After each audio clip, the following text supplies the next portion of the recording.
gecelerdə həsrətinlə xəyalına daldım. Bu cahanda sənə görə hər kəsə gözəl aldım.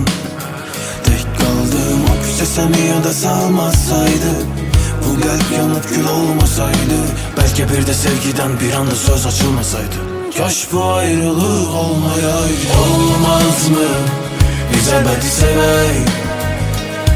Niyə olmaz ki o günlərə dönək?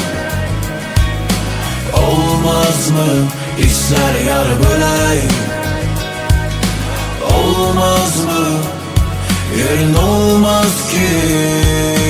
Olmaz mı biz əbədi sevək?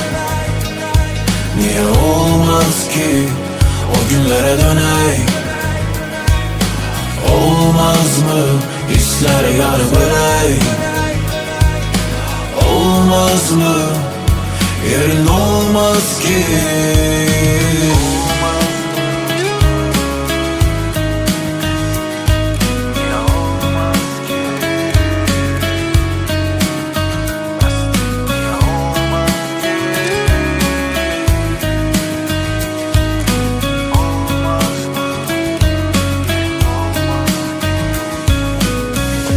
Ellerim, həsrət əllərinə, xəyallar içimdə illərlə yox olmalıydı.